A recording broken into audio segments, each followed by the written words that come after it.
Greetings and salutations, friends. It's time for a compilation. These first 3 videos you're about to watch were my first, and man, does it show. However, these first 3 videos are very important, as are the first videos for any sort of creator, because it shows that we all have no idea what we're doing in the beginning. They're important not only because of that, and they're the first 3 that I ever made, but the content of these videos were meticulously chosen by myself, V, and the council.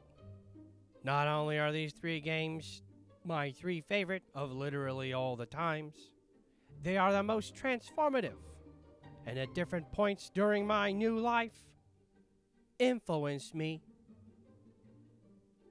in a positive way. For you see, these 3 games have shaped me into the person you see before you. Now, without further ado, let's laugh at how old and dumb I am. You guys like games primarily from the 1990s and the 2000s? Cool. Me too. Now don't get me wrong, I like a lot of the new stuff. But there's just something special about grabbing the game and putting it in the console and praying to God that it still works. However, I did miss out on all that cartridge snapping and blowing because I never owned an NES or SNES or N64 or any of those fun things. No. Hell, I didn't even own anything Nintendo until the GameCube. I did, however, have several friends that were Nintendo babies. So, don't get me wrong, I'm no stranger to the Marios and the Donkey Kongs and the Star Foxies and the... What's the other one?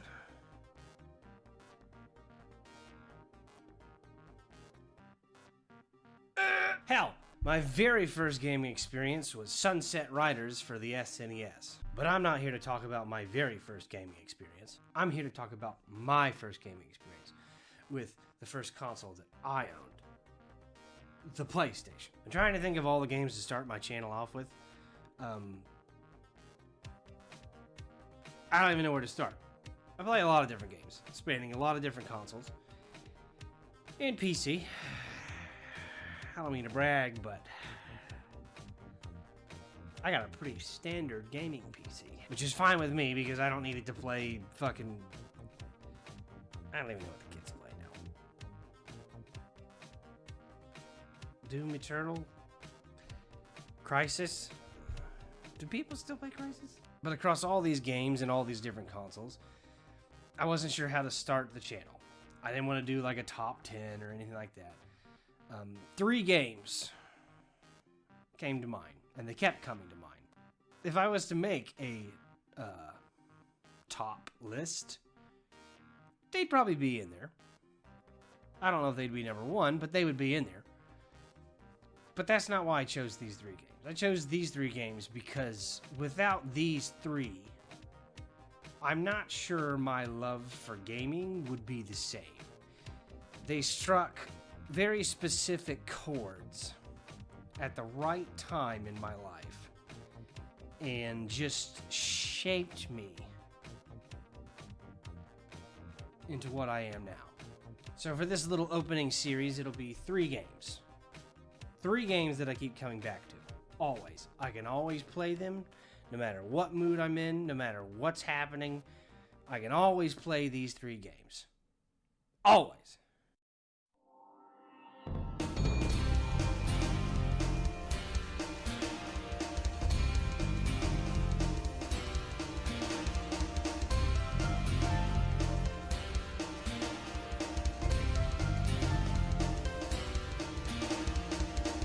Yes, I know Reignited's come out, and it's beautiful and colorful and shiny and new and special. Now, for the purposes of this video, I had to go back to the OG Spyro, which is the footage that I'll be using for this talk. Besides, there's 2 whole other Spyro games that I can talk about using the Reignited footage. There's several remasters and remakes that I'll probably talk about on this channel because either It's the same game that just looks better, like in the case of the Spyro and the Crash remakes. Or I never had an experience with the original game and still haven't actually played the original game, so I'm probably only going to talk about the remake. Hell, another game on this list has a remake.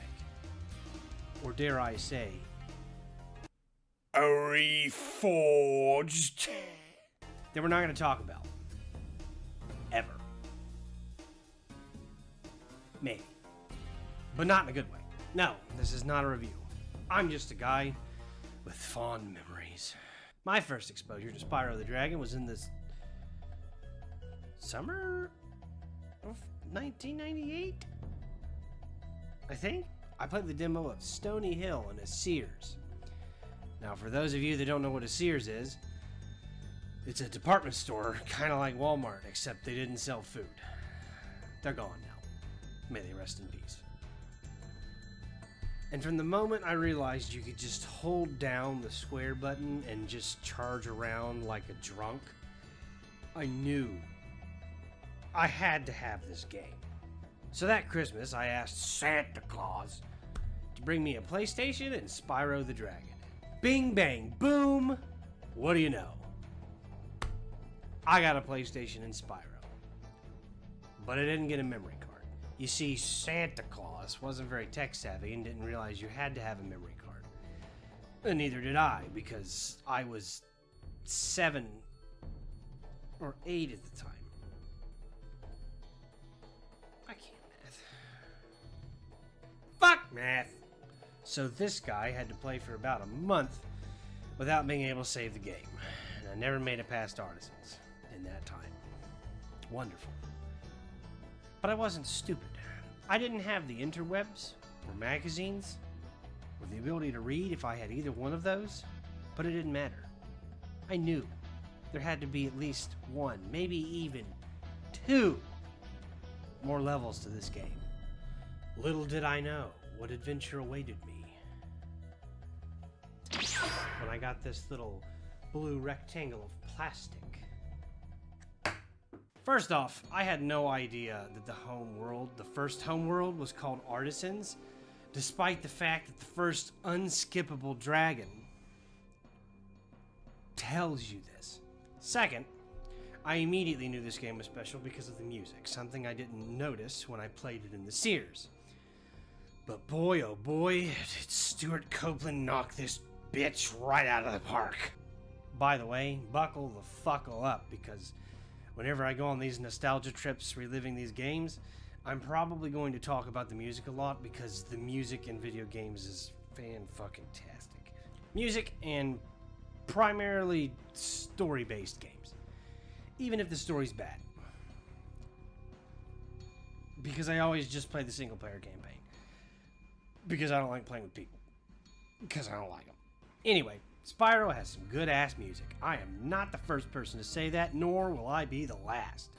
Seriously, if you've seen anything on Spyro and you hear about the music and haven't listened to it, go listen to it. The original. Reignite is not that bad. But the original really just... Right away from playing the game, if you're not sold by the Artisans or Stony Hill music, then try out Dark Hallow or Toasty. I like Toasty so much that you've been listening to it probably for about a good 20-30 seconds. And I've been playing that instead of the Artisan home music because Artisan home music is good. I just like Toasty better. Now it's the music from Sunny Flight, which is the flight level found in the Artisan homes. And this is the first and last time you'll hear me mention flight levels, because I don't like them. Why? I don't know. I just don't. I don't have the patience for them. Then, I don't have the patience for them now. This isn't a review. I don't like them. I don't play them. I never have, never will. A lot of the dragons have some pretty decent advice to give you throughout most of the game. Such as hitting X at the very top of your jump makes you glide farther. Or that Sparks, the little dragonfly that's following you around, is actually your health bar, which is a pretty fucking clever way to do a health bar. And when you get hit, he changes colors. And if you need to get health, you just need to kill these little critters that are always scattered around the levels. and they die and they make butterflies, and then the dragonfly eats the butterfly and he gets healthy, and the little bastard helps you pick up gems, and it's a pain in the ass when you don't have them because you gotta walk directly over them. The artisan home itself is filled with orcs that don't fight back, and they just run and cower in fear. Stone Hill has a bunch of big yellow sheep, those asshole shepherds, and your first introduction to those speedy blue bastards. Dark Hollow has sword and shield Norks that actually do fight back, and they're backed up by some great big fat Norks. And it has a sick-ass baseline. Town Square has a bunch of bulls that you can either charge or flame. However, if you charge them, they will die and yield their gem. But their body remains stuck in the ground for you to laugh and enjoy yourself. And I swear to Christ, there's a blue bastard on this level that took me forever to figure out how to get to as a child. And a dragon named Ford. The final level of the artisan home's Toasty is locked away behind a big dragon head. Inside, you'll find more of those dickhead shepherds, some horrifying dogs, and a boss named Toasty. You're gonna find that's a recurring theme throughout this entire game. Each homeworld has a specific task that you need to complete in order to venture on to the next homeworld. In Artisan Home case, you need 10 dragons to get to Peacemakers. Peacekeepers. My bad. This is the level where you really start to understand that Nasty Nork means business. I completely forgot about Nasty Nork. When the game starts off, there's a news team interviewing these dragons, and one of them says, "I'll take that question." And then he calls Nasty Nork ugly, and Nasty Nork's like, "Nah, fuck this. I'm gonna take over the world." And then he casts some fuck off spell, and he turns all the dragons into stone. And I'm assuming he missed Spyro because he was too short, which is adorable. My, this Nasty Nork sounds like quite a spellcaster. Shut the fuck up, V. Anyway, Nasty's forces in this world are armed with pointy sticks, literal cannons, and vultures. This world is also filled with kick-ass tunes. I'm gonna use ice caverns. The dragons from Peacekeepers all look like they live at the gym. And all the Norks are yellow because hot. And they're led by this big loud asshole named Dr. Simp. Got him! Dry Canyon has a blue speedy boy right at the beginning, a bunch of Norks with muskets and shields, and a bunch of big yellow Norks that don't know how birds work. Clifftown has some metal poncho wearing guys, and a lot of really long glides, and some great big thick mamas. Ice Caverns has ice and snow. Dr. Simp Dr. Shimp has some more great big thick mamas, some little simps that run around like idiots, and to be honest, I never really beat this guy as a kid because he scared me. Yeah, I know, but I beat the fuck out of him now. The requirement to leave this level is 1,200 gems, and then it's off to Magic Crafters. Good God, Magic Crafters. Little old me way back in the day actually thought this was the last level. Little did I know this was only the halfway point. This world's dragons are tall, thin, and brightly colored, and to their credit, look quite magical. The enemies in this world aren't actually Norks. Most of them are either these short, stocky little guys with sticks that smack you, these green shits that point and laugh at you and don't actually fight back when you get close, and more blue speedy boys than I care to murder. There's also a bunch of really big blue wizards. Wizards, you say? Shut up! Alpine Ridge has these horrifying yellow monsters that if you've played this game and you're watching this video, I don't need to describe them to you, because you probably had nightmares from them too.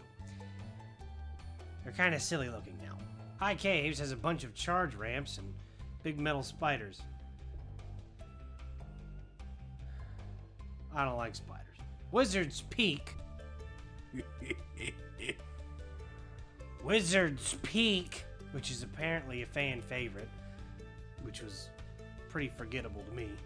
To me, if you like it, that's fine, but I never really cared for this level. The music's fantastic though, but I'm not really a fan of the levels where the whole gimmick is the speed charging ramps. Yep, that includes that one. Blowhard is the name of the boss in Magic Crafters, and he's also responsible for these little green shits that shoot lightning at you, and there's probably a Final Fantasy reference in there, because isn't there some weird little short... I don't know. I've never played Final Fantasy. Sorry. The requirement to leave Magic Crafters is 6 dragon eggs, which, let me tell you, back in the day, this was pretty hard for little old me. It's not that hard now. I can kill every little blue bastard I come across now. Even if they didn't have eggs, I'd still hunt the fuckers down and kill them. Enter Beastmakers, a smelly-ass swamp with the most technologically advanced orcs that you'll see in this game. Almost. With shock sticks that are so powerful that they can send an electric current through solid stone strong enough to fry a dragon. This is the level where the difficulty spiked drastically, in my opinion, and kicked little old Tim Fiddle's ass left and right. Little did I know that even though the next level was filled with actual nightmares, this swamp contained the only nightmares in the dragon world. If you played this game, or better yet, grew up with this game like I did, you know which horrifying creature I speak of.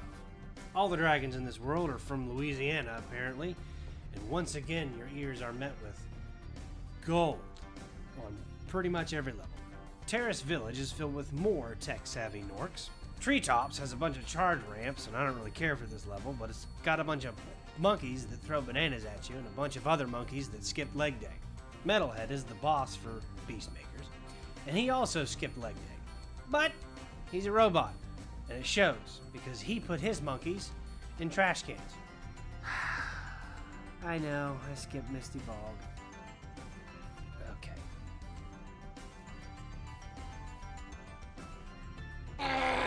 Misty Bog has killer plants guaranteed to make any 9-year-old shit their pants. There's a reason the music for this level is very similar to the end credits music of the entire game, because it signifies the end times. Honestly, this time around they weren't nearly as hard as they were when I was a child. Oh my god, I still hate them though. When I was a kid, I'd skip this level entirely. Like, completely. I'd ignore, not to mention the little cave off to the side that's filled with these fucking things. If Nasty Nork figured out a way to mass produce these fucking frogs, both sides of the Dragon Kingdom and Avalar would be completely fucked.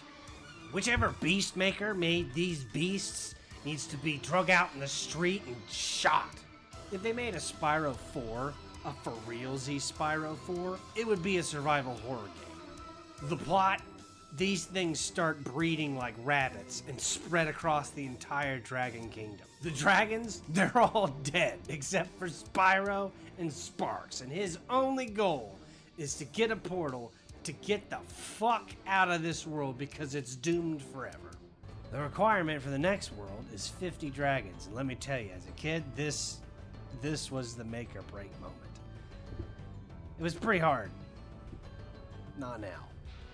This was, and still is, my favorite level. Everything about it. The music, the enemies, the aesthetic, the dragons, all of it. I love this level. I'm chuckling thinking about those noodle arm guys that are really big and invincible until they get shot with a beam and then you hit them and they go pew! This entire level and this entire world is tricky dicky. And all the dragons look like the Magic Crafter dragons if they did a bunch of drugs. And all the enemies are either hilarious or terrifying. Or both. And this entire thing is ironic as hell because I don't actually like Fae things. Which is what this entire level is themed after. I don't like Fae stuff in D&D. I don't like Fae stuff in the Dresden Files. I don't like Fae stuff in World of Darkness. I don't like any of it. And it's not that I don't appreciate it or understand it. It's not my thing. I don't care for phase stuff. But I love this fucking level so much. Dark Passage has my second favorite music in the entire game. All these enemies that change based on this lamp dude. And Nightmare Turtles. Lofty Castle has whatever the fuck these things are. And those great big fat Norks that plated themselves in metal from Dark Hollow figured out a way to be even more useless. Haunted Towers feels a lot less haunted and more enchanted. I don't know. There's giant suits of armor that comes to life that you can only kill with fairy kisses. And Norks with grenades. Actual grenades. It's great. Jack Hughes? Think that's how you say it? He's the very fitting jack-in-the-box serial killer, clown murderer boss of this level.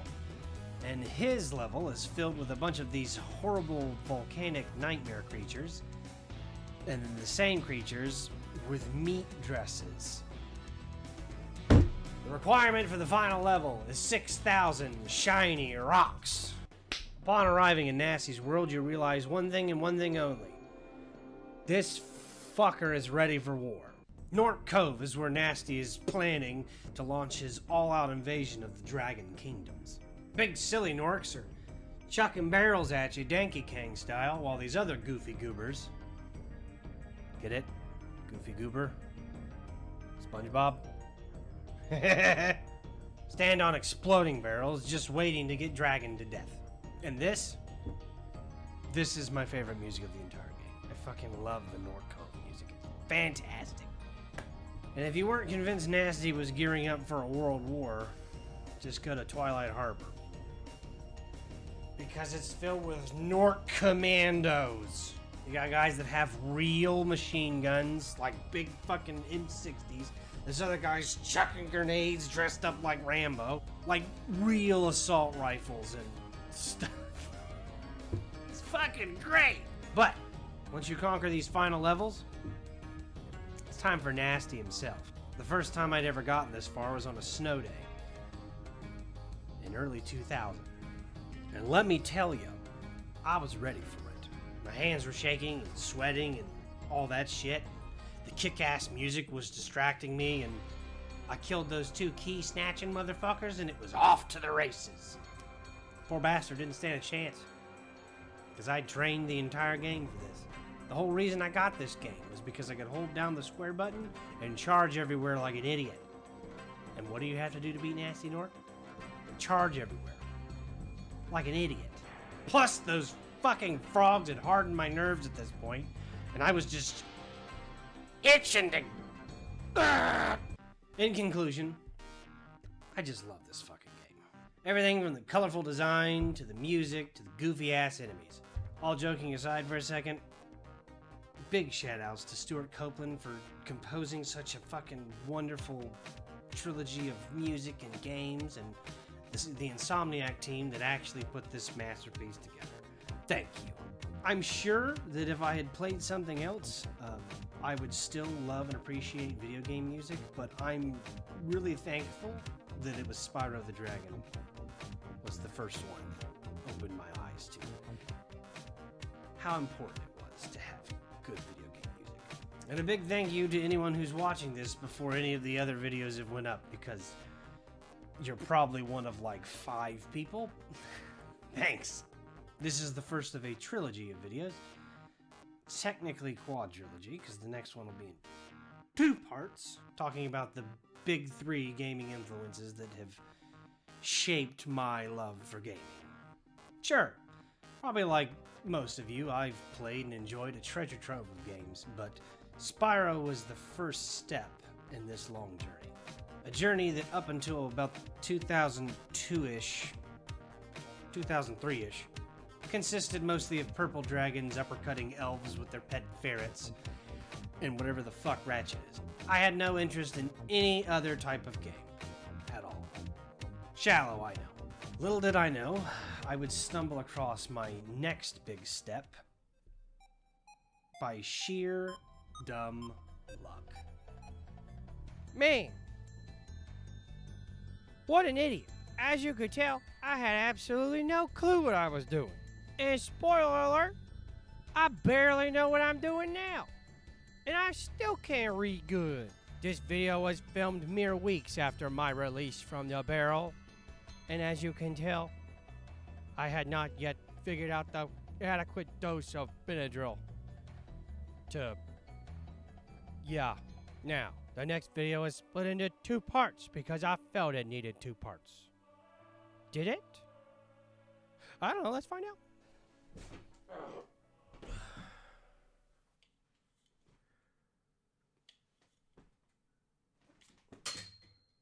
While Spyro the Dragon and the PlayStation 1 and 2 were my first real steps into the world of interactive entertainment, I had no idea of the curveball that was about to hit me square in the face. To be more specific, this thing. Yeah, that thing. You see, while I was busy with the purple dragon and an elf boy and his pet ferret, best friend ferret, Otzel, I was about to discover an entirely different game that I'd never heard of before, from an entirely different genre that had never even occurred to me to even be. The RTS, or real-time strategy. On one of the last days of school in the spring of 2003, pretty sure it was 2003, I was busy with my friends in our own little corner of the class playing our Yu-Gi-Ohs, and I was trading Relinquished for something. It wasn't worth it. When all of a sudden we see a crowd gathering around one of those wonderful blue boxes. Like the noisy little children that we were, we too were drawn to this whatever was going on. It was a little game called Myth. This one. Because apparently there's several of them. The next day, it was my turn. And I played it for about 2 hours. And let me tell you, to say I was enthralled would be... I can't think of any other word for understatement. It was an understatement. I was completely taken away by this fucking game. Base building, resource management, army management, commanding said armies into battle. Oh, there's nothing like it. Unless you don't like RTS games. And then there's a million other things you'd probably rather be doing. But I loved it. Anyway, I had to have this game. So, the first chance I had, I went with my mommy to the Wally World and zipped on over to the PC games. Alright, let me explain something real quick. Like I said before, Santa Claus, spoiler alert, my parents weren't very tech savvy, and neither was I. Luckily, I had some relatives that were, specifically an uncle. So we had a PC that wasn't a potato. It was a baked potato, with cheese and bacon on top. But we did live so far out that we did not have internet. And I explain that because I had no idea that, like, computers had to have specifications for the games in order for them to run properly. I had no fucking idea. So, everything that I'm about to tell you, I completely lucked out. I had no idea what I was looking at. I had no idea what to look for to see if things were compatible. All I knew was my experience from game consoles. So, in my mind, I buy game, put it in computer, it work. I got fucking lucky. But, I go to Walmart, I look for Myth, I can't find it. I'm disappointed, but luckily there's a whole wall of other games, and I grabbed the first thing that looked interesting. The first thing with war in its title.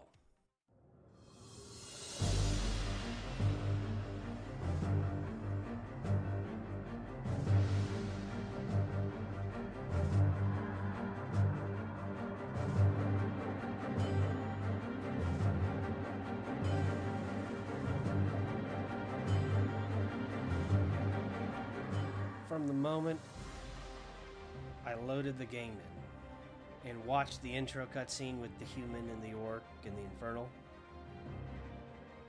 it was one of those moments where you realize you've lost your entire summer. And boy howdy, I lost several. And I was right.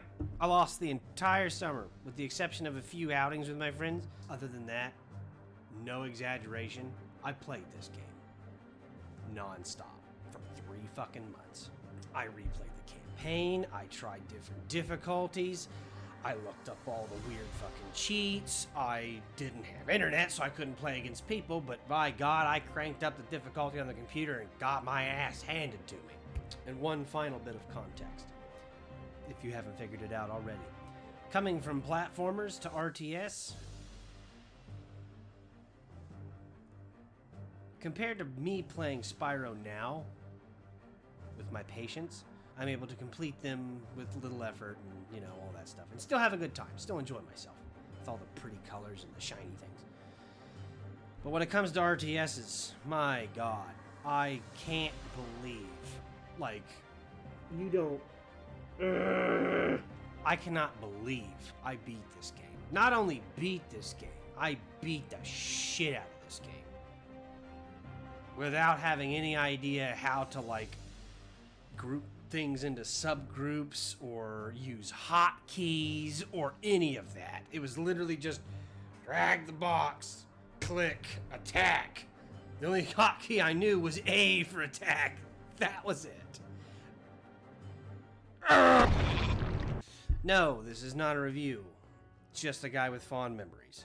So this game actually has a very important and interesting tutorial level that I'm going to skip talking about for right now because it has more to do with the orcs than the humans.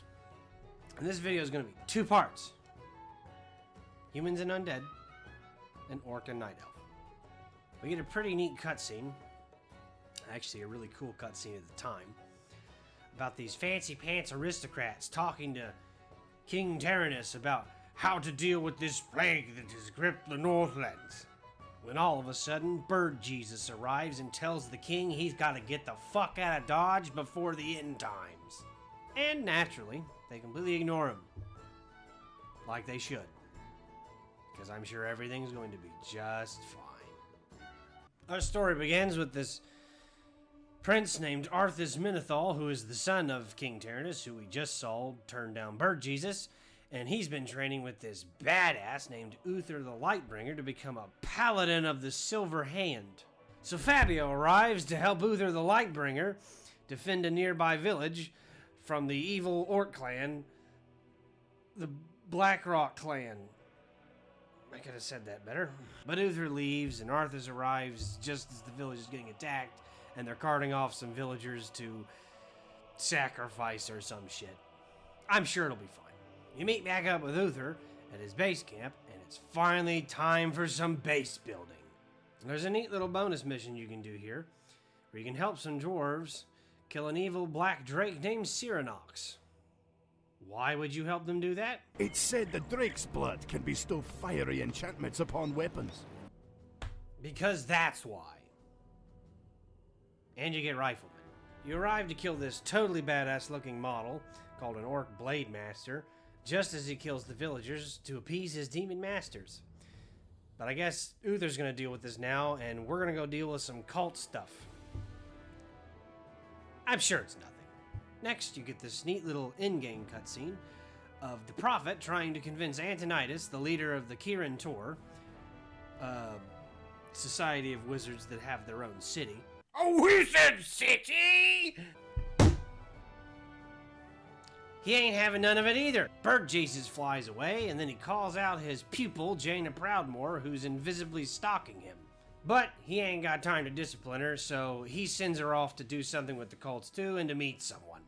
It's Arthas, and yes, they've plowed. You get some new units along the way, you get some priests, you get some dwarves, and you see a lot of fucking undead. You arrive just in time to see a shiny necromancer flee for his life.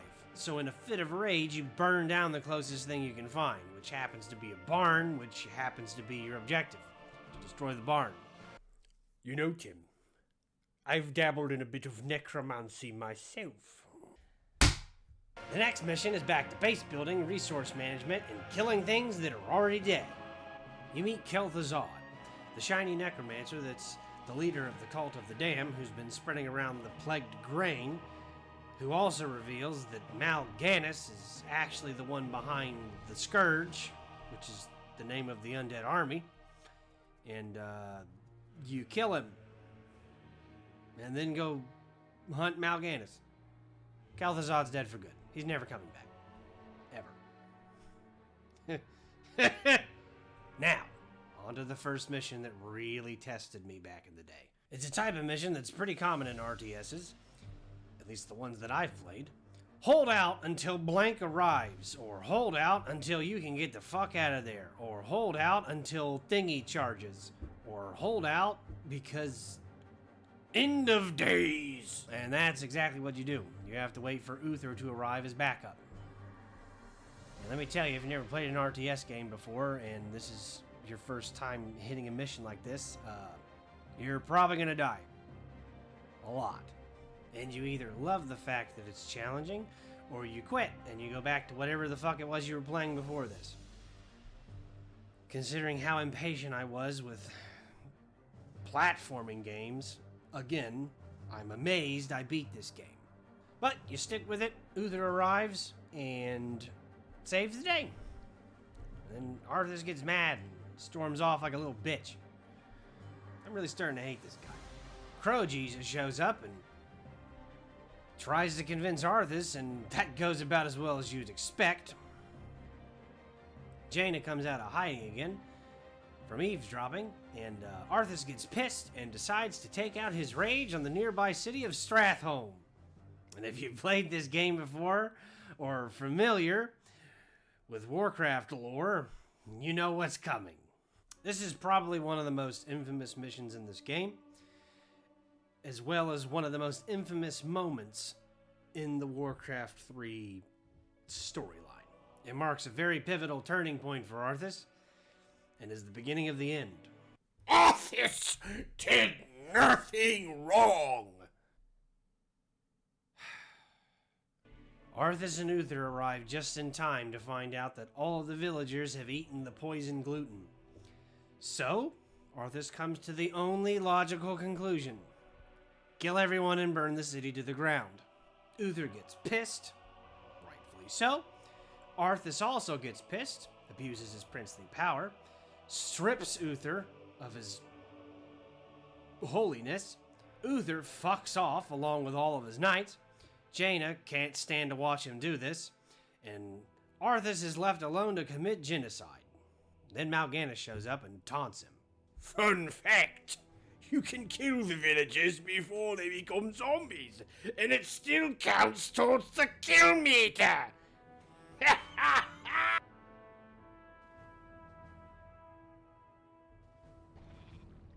Mal'Ganis proceeds to challenge him to a purge off, and yes, if you kill them before they turn, it counts.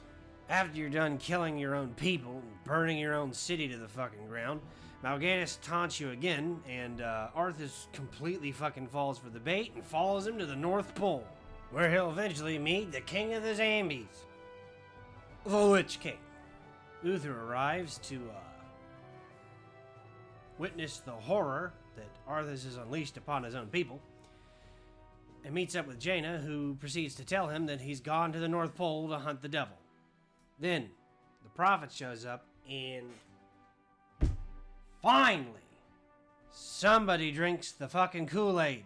So you arrive in Antarctica, you kill some wolves and murder some trolls and some spider centaurs. That's one quick little note about these games. They got some really neat races in Warcraft. Fucking Nerubians? Like ancient spider people that look like spider centaurs? Like, I fucking hate spiders, but that's pretty neat.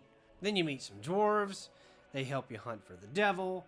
You don't find him, but you level his base. So after that, Arthas is like, man, the fuck you doing up here, Muradin? And Muradin's like, we're looking for a magic sword. And Arthas is like, cool.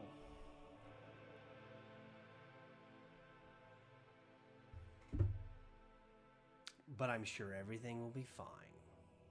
Fast forward a few days to Arthas' base camp. An emissary arrives, upon Uther's request, telling a nameless captain that Arthas and all of his men have to come home because it's getting late. Naturally, Arthas gets mad and doesn't listen. So what does he do? Well, the only logical thing you could do in this situation. Burn your own ships so you can't leave. But not before hiring a bunch of mercenaries to help you kill your way to the coast. And then blame the burning ships on the mercenaries that you just hired. I'm starting to think everything's not gonna be alright. You love this next part, don't you? Of course I do.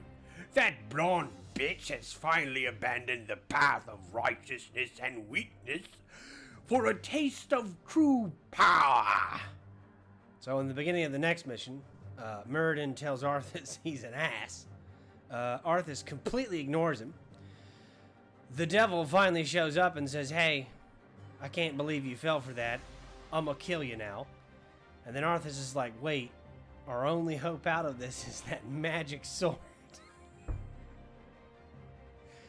Will you help me get it?" And Muradin's like, "Alright, sure." And finally, Arthas takes the final step required to permanently damn his soul. Yes. So they travel to the vault with some men, while your base is left to get attacked by Mal'Ganis. This is actually a pretty cool mission. I enjoyed it. It was fun, but challenging in a fair way. And it was quite the task for itty bitty Tim back in the day. So you fight your way through the vault, you kill all kinds of shit. You get to the guardian of the vault, and even he tells you this is a bad fucking idea. Yes. You know what, V? Just finish it. Just finish this up. It's fine. Excellent. Perfect. Arthas finally casts the last remnants of his humanity to the wind. Fuck you, dwarf. Fuck you, father. Fuck my people. Fuck Jaina. And fuck my soul. Give me that sword! You return from the vault, level that green pretender's base, and give him a taste of true power! Don't fuck with destiny, you makeshift Beelzebub. But Arthas isn't done there. Oh no! He returns to give his father exactly what he deserves. Cold steel to the gut. For his weakness. Cutting off the head of the kingdom so the body dies. Brilliant! At the end of the human campaign, which I thought was the end of the entire game, I decided to sit down and read this fancy-pantsy instruction manual that came with the game. Now, I give you a visual representation, but I read mine so much that it literally fell apart and turned to dust, and I had to get rid of it. And all the other versions of the game that I bought after, because I lost the disc several times and had to rebuy this game, they didn't come with the same one. It came with a similar one, but it wasn't the cool... Hopefully someone knows what I'm talking about. It's this little book it's about. Yay big. If I can find a picture of it, it looks like that. But it was awesome. Turns out, I had a lot more to this game. And I missed out on a lot of really cool lore stuff. I realized pretty quickly that undead played very differently from human. You get spooky ghosts that spy for you. Ghouls that are pretty weak, but they can heal themselves by being zombies. And Arthas is your hero unit. He's a Death Knight now. The Death Knight actually plays very similar to the Paladin. Very, very similar. Wow, Tim. It's almost like the game devs knew what the fuck they were doing. I know, right? The Death Coil even heals undead and damages living the way that the Paladin's Holy Light would heal living and hurt undead. It's pretty fucking neato. So right away you meet this big red devil that looks like a fancier version of Mal'Ganis. Arthas gets, Well, I thought I killed you, even though I've seen undead this entire fucking time. Anyway, he's your boss now, and he tells you gotta go rally the cult of the damned. That cult that, while you were a living paladin, you spent all that time fucking with. But Arthas is dead inside now, literally, so naturally, he's all for it. This is kind of a stealth mission, which was pretty hard when I was younger because I didn't realize there were a bunch of neat little paths in between the trees. And I didn't even know that ghouls could just attack trees because they're also the lumber gathering unit. But that all goes out the window once you get to the graveyard because then it just turns into an RTS game and you got zombies and you're just killing the townsfolk like they're lambs to the slaughter and all that good stuff. The next mission is the This Is How the Undead Work mission. It's your first base building mission is them. And it teaches you the basics. And there's a secret society of Wookiees in the woods. No, I'm not kidding. There's not really much to this mission.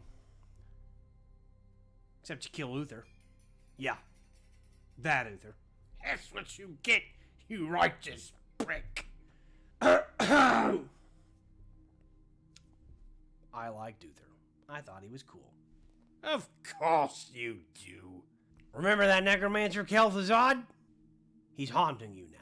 The whole point of this mission was to kill Uther and get this magic urn that had your dad's ashes in it so that you could put Kel'Thuzad's ashes in it so that they wouldn't decompose more because you're going to the realm of the High Elves so that you can throw him in their magic fountain and bring him back to life.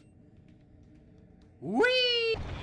There's a little in-between cutscene here where a bunch of the devils meet up in a place that looks like hell, naturally. And this is the first time you hear the name of the big bad, Lord Archimonde.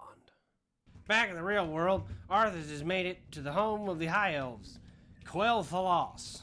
He reminisces for a moment before he realizes he has to get back to his mission, his purpose for being here. To genocide the elves and throw a dead body in their magic fountain. It's in this mission that you finally get to use the Necromancer. This is also the mission where you meet the now infamous Sylvanas Windrunner. Now, I'm making this video through the magical lens of nostalgia, so I don't have to talk about any other Sylvanas Windrunner besides this Sylvanas Windrunner. The next mission is garbage. I fucking hate it. Seriously, I don't even want to talk about it. I don't have anything good to say about the next mission. You finally get spider centaurs. That's it. After smashing your way through the inner and the outer gate, it's time to finally piss in that magic fountain. Right away, Sylvanas starts attacking you, and as soon as you beat her the first time, she starts sending runners to Silvermoon. And let me tell you, these guys are fucking fast. How fast? If they're not careful, one of these sons of bitches is going to cause a flashpoint. But with some patience, you finally kill Sylvanas Windrunner and level her base. And then Arthas brings her back to life, which I'm sure isn't going to bite anyone in the ass. After some more fighting, you siege their city, you kill the guardians of the Sunwell, and then you toss Kel'Thuzad in, it changes colors, and he comes out as a lich. And now you get a lich. After that, you get another little in-game graphic cutesy cutscene where you and your new bestest friend head off into the mountains where he tells you the truth. A vast demonic army led by Archimonde called the Burning Legion created the Lich King and made the orcs green. I didn't know that at the time. Don't get me wrong, I like the idea of the Burning Legion, and I can still enjoy it, but it's a bit much. So the Legion uses other races and other forces to pre-invade a planet. I get that. To kill all the resistance. I get that. So that the bulk of the army, the big scary demons and the big bad himself can show up and kill all the women and children? Anyway, you fight the Blackrock clan again, and you get the Frostworm. A side thing you can do in this mission is kill all the individual orc chieftains, and they drop magic books to make your heroes better. Which is pretty cool, and I did it at the time, but I think the first time I played this mission, it took me like 3 or 4 hours or some stupid shit. I tend to... With these games, I used to get ridiculous, and in my magical fantasy brain would pretend I was building cities and actually living in the moment. I thought it was pretty cool. But the main reason I did it was because I was sick and tired of getting attacked by those fuckers, and I'm like, you know what? I've already killed all the elves and fucked over the dwarf and all this other shit. What's another genocide? The whole point of this mission was to destroy the red base of orcs because they have a functioning demon gate, and Kel'Thuzad uses it to talk to Archimonde, who looks pretty cool, by the way, who tells him, you need to go to the wizard city of Dalaran because they have a magic book of Medivh, the last guardian, who I had no idea was the bird prophet at the time, because I guess I missed that part. There are 2 other fucking games and a little booklet. What do I know? I can't read. But apparently these wizards heard what you did to the elves, and they're fucking ready for you. This mission was pretty annoying back in the day, but in a satisfying way. You had to think a little bit in this mission about how to approach the situation, because there were different ways that you could pass through the auras. They had little crates all over the fucking map where you would smash them and then you would get mercenary units that were living and not undead, so they weren't hurt by the auras. So you could use them strategically to do things, or you could just swamp them with flying units, or you could just plow your way through with abominations and necromancers and all kinds of neat stuff. I like this mission. Then you kill Antonidas and take his magic book. And then it begins.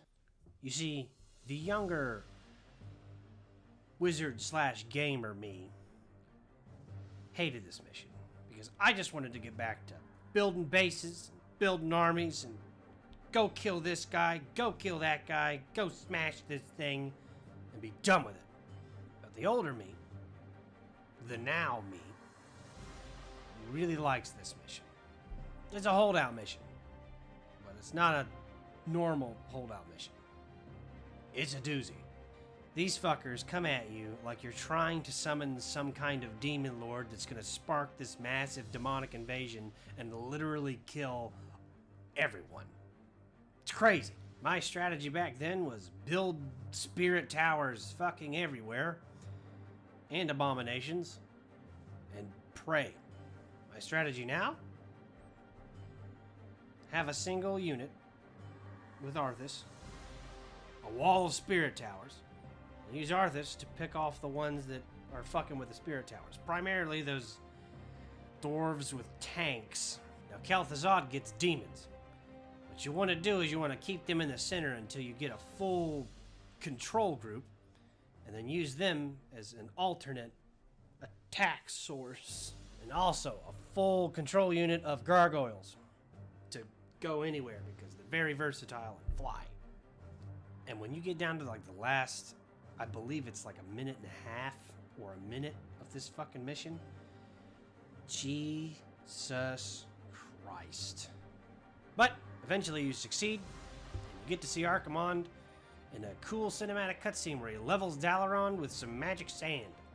Overall, the human campaign is a good primer for the basic functions of the game, and the undead campaign is a good complement to expand upon those functions. Unless you were me and you didn't pay attention. It's almost like the game devs knew what they were doing. Now, let's get to that boy on the cover of the box art. Out of the 3 games that defined my childhood, Warcraft 3 Reign of Chaos is easily the longest. So I split it in 2. In the last video, I covered the human and the undead campaign. Today, I'm going to finish up with the Night Elves and the Orcs. Not in that order. Finish off the whole game killing that big blue Klingon that we spent the entirety of the last mission of the Undead campaign summoning. No, this is not a review. Just a guy with fond memories. The journey of Thrall and the Orcish Horde is what really kicked off this game. It was the prologue mission that I said I wasn't going to cover until I talked about the Orcs. We're going to talk about the Orcs, or we're going to talk about the prologue mission.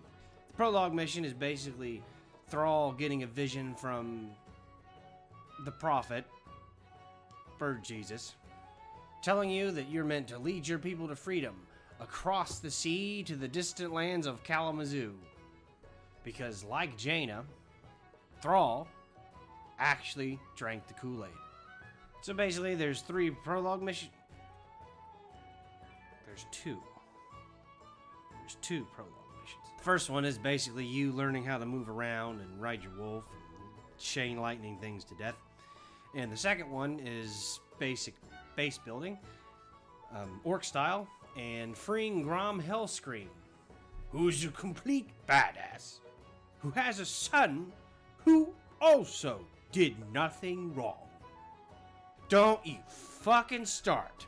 You had your time. Taros did nothing wrong. The Orc campaign starts when you actually land on Kalimdor, but you have to rally your forces yet again because all your ships got smashed up when you passed through the Raging Maelstrom. The Raging Maelstrom is this neat little never-ending storm in the center of Azeroth that's never-ending, and it was created 10,000 years ago when the world well collapsed when Sargeras tried to come through when the Burning Legion first invaded. I learned that from that neat little book that disintegrated, unfortunately. At the end of the first mission, you meet Cairn, chief for the Bloodhoof Tauren, and then you assist him in defending his village against centaurs. Actual centaurs, not spider centaurs. In the next mission, you help Cairn escort a bunch of Kodos to Mulgore, which is where his people are now going to settle because it has one entrance, and he closes it at the end, so I guess he's protected from the centaurs forever now. Meanwhile, you get another neat little in-game cutscene where you see the fancy red Dreadlord Tychondrius talking to Manaroth, a demon centaur, and he is mad. And rightfully so. The orcs have fled him, and they're his by right, and he will claim them wherever they choose to run. And then Argamon shows up and reminds Manaroth that he's his bitch, and then, I guess they fuck off to Ashenvale. Several days later, after Thrall has been marching through the Barrens, I think, with some grunts and a Kodo and some peons, he finally comes across Grom Hellscream, doing what he loves doing best, killing people. Thrall tells him to calm the fuck down, and Grom's like, alright, sure. And he does calm down, he listens. Until you complete your objectives of building a base. And then he can wait no longer. The humans must be slaughtered. But once you get some Goblin Zeppelins, which is the mission's objective, Thrall's still really mad at Grom, and he's like, you know what? Go into the woods. Build me a settlement. So he does. Meanwhile, back in Ashenvale, the mission starts, and Thrall wasn't kidding. He really wants you to build that settlement because the objective for this mission is 15,000 lumber. You literally have to cut down the entire forest. All the trees. Even the live ones. But all this chopping disturbs the locals, the Night Elves. And they attack you and kill you on sight. As is their right, you are trespassing on their land. Then you see some goblins, and they're like, hey, there's these bear people. If you fucking kill them, we'll give you our shredders, and those chop trees way faster than your guys do. And Grom's like, killing people? Okay, I guess I could do that. Tychondrius and the Demon Centaur arrive and are discussing how best to deal with these natives that they've fought before and got their asses handed to them. So Tychondrius is like, hey, all the orcs drank your blood and got all souped up before, right? And he's like, yeah. So Tychondrius is like, hey, what happens if they drink your blood twice? And then Manaroth's like, brilliant. So he spills his burning blood into the fountain. And I guess they hope the orcs will be drawn to it. I mean, Tychondrius says they'll be drawn to it, but they're drawn to it.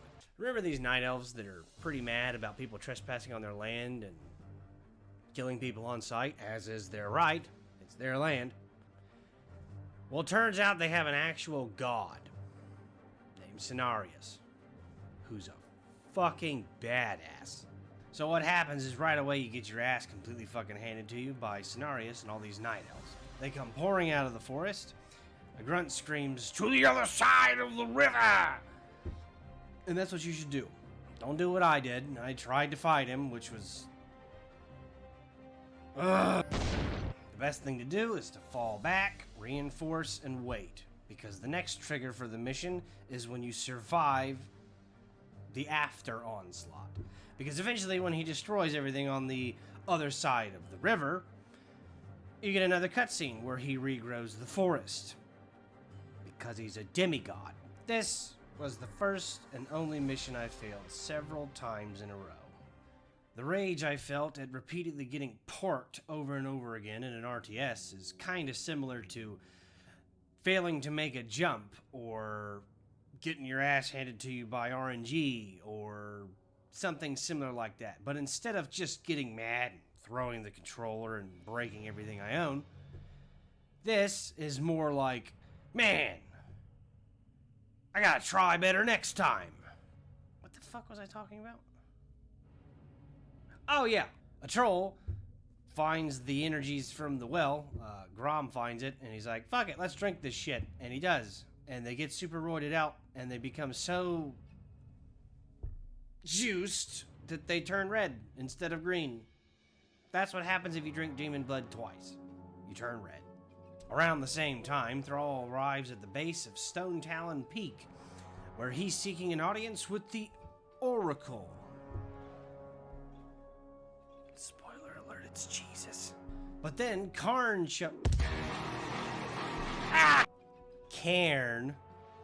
and some Minotaurs show up to join you. Then you kill some harpies, you rescue some wyverns, which look like manticores, and then you kill the big blue base at the top of the peak, and into the caves you go. The next mission is a dungeon crawl, and Thrall and Cairn immediately split up. And it works this time because this is not a horror movie. Thrall has to kill a dragon and get a heart for a statue, and Cairn has to kill a hungry rhino, and well, he doesn't have to do that, but kill the hungry... Actually, don't kill the hungry rhino. Let him eat the mushrooms.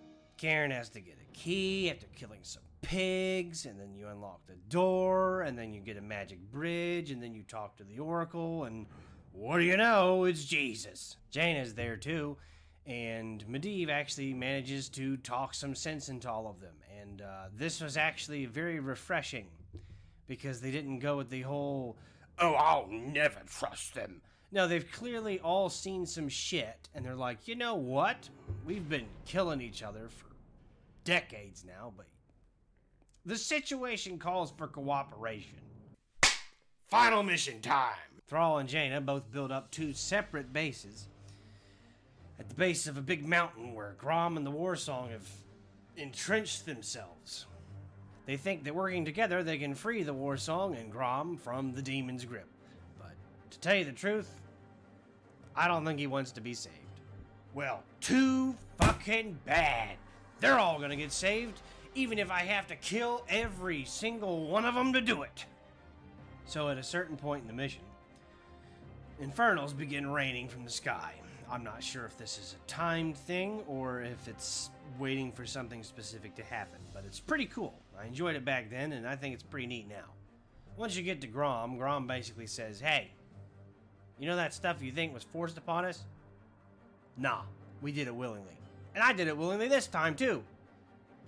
Thrall gets fucking mad, and you take Grom and you shove him in the magic orb, and you go back to the magic circle, and you scrub him till he's green again. Then, when he's done, Grom tries to apologize, but Thrall's had it. Thrall basically says, shove your apologies up your ass, let's go kill this fucking demon, I'll deal with you later. And they do. Well, Grom does. In the end, Grom dies, but he saves his people. Honestly, my opinion of this campaign, this section of the game, is the same now as it was back then. It's too fucking short, and the missions are too fucking long, or at least they felt the longest. And yes, I will be talking about the Frozen Throne eventually, but I was pretty upset that that game didn't get like a flushed out proper orc campaign. I just got the Rexar stuff. Nothing against Rexar. I liked it. It just wasn't what I wanted. At the time, it was pretty much just, hey, we got this game called World of Warcraft we're working on. You wanna play? Yes. But not right now. But now, time to save the world. In my youth, I would dread the Night Elf campaign. Dread it, because it was my least favorite. But if you don't like it, why do you play it? I hear everyone ask in SpongeBob's sarcastic text. Because it didn't matter if I liked it or not, it was the ending of the game. I had to stop the Burning Legion and the Dark Lord Archibald. But I'm getting distracted. My point is, I used to hate this section of the game. Now, it's my favorite. It starts off with Tyrande Whisperwind, your hero unit for this game, and she's bitching about some Outlanders, so naturally, you gather a force and you go attack them. And like several of the other missions before this mission is basically, this is how Night Elves work mission. But this is the most important one because in my opinion, they probably play the most different of any of the races. 1, their base unit is ranged. The Archer. 2, they're limited in certain ways, similar to the Undead. They can only suck gold from gold mines after a tree of life has entangled it, and they can only suck lumber from trees. They can't tear them down. But that's not really a limitation. And when they build said buildings, most of their buildings are living trees. And the unit, the Wisp, is consumed in the process of awakening the Ancient. Which is pretty cool.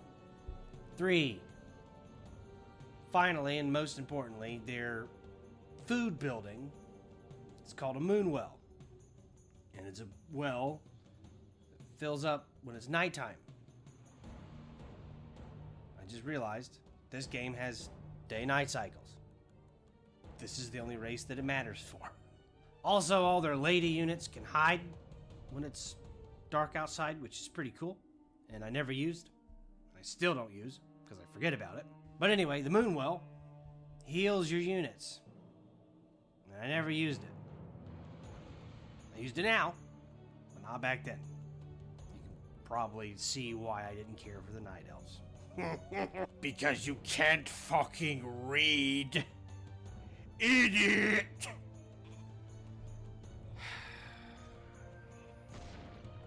This was also about the time that I really noticed the music.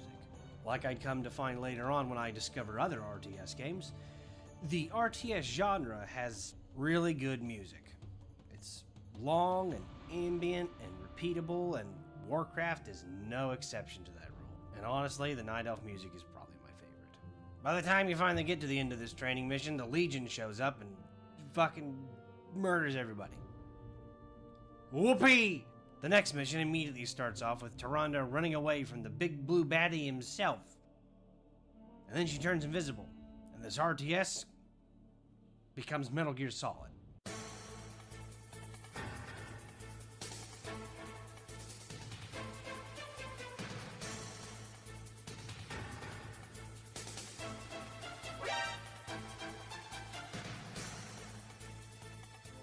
At the end of the mission, she makes it to safety, and she quickly realizes how fucked everybody is. So she's gonna wake up her sleepy boyfriend.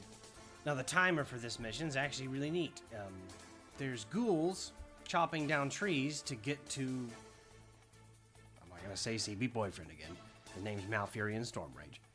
He's the Arc Druid of the Moonglade. I should show him some respect. But they're chopping through trees, and it has the tree counter instead of a time counter, which they could have used in the boat level where Arthas was trying to burn his own ships down. But it's too late for that now. Tyrande makes it to the place, she blows the horn, and Malfurion wakes up, and he's mad.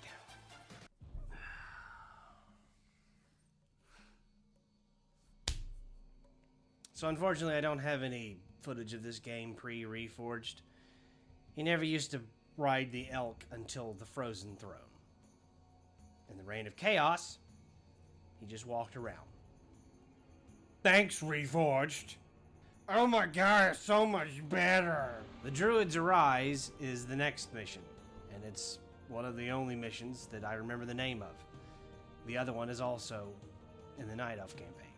It really highlights how the Night Elves play differently from the other races, and it makes you use those in a very unique way.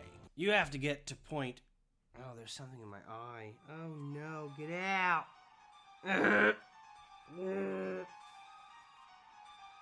Wildemar, help! I can't, Tim. There's something in my eye, too. Oh, I got it. No, I didn't. Oh, God, Tim, hurry. Ah, fuck. Oh, I got it. Oh. Don't worry, I got it. So the point of this mission is to get to the other end of this big long valley to wake up your brothers, the Druids of the Talon. But along the way, there's very limited resources. So instead of making a base, sucking up all the resources and having to keep building buildings, the Night Elf buildings can uproot, walk somewhere else, and plant themselves. It's pretty cool. In fact, it's really cool. Eventually, you make it to the end of the really spooky, scary forest, and there's a gold mine where you can actually finally settle down for realsies and build a base, kill these evil goatmen, and wake up your brothers. Next, you get to wake up the Druids of the Claw underground. They're bear guys. But a little ways into this mission, you completely forgot that this is also where a very bad person has been imprisoned. His name's Illidan Stormrage, otherwise known as Illidan the Betrayer. And Sharonda's like, hey, that's your brother. He can help us fight the Legion. Let's set him free. I'm sure he's fine now. And Malfurion's like, his name's the Betrayer, okay? And then Sharonda's like, I don't need no man telling me what to do. So they split up. Malfurion wakes up the Druids. Sharonda kills all the fucking wardens, and Illidan sets himself free. Sure does.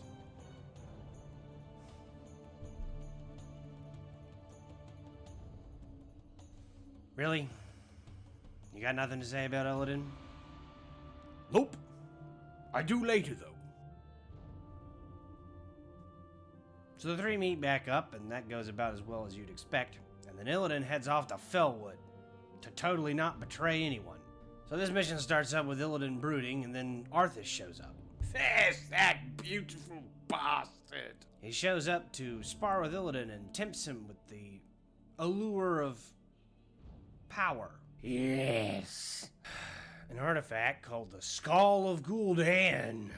Yes. Just go ahead and finish, please. Thank you.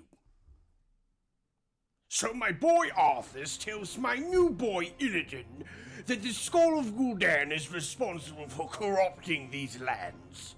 And naturally, Illidan understands that absorbing the powers from the skull, rather than simply destroying it, would grant him more power than he's ever imagined. So he does just that, and kills that stupid red bastard Tichondrius in the process, which is a hell of a thing to do, because this part of the mission sucks ass. Yes, it did. But by doing so, you free Fellwood in the process, so I guess win-win. Then his weak brother shows up and gets pissed because he doesn't understand the price of power, and then the Cretan banishes him. But not to worry. I'm sure he'll return to fight those who are not prepared.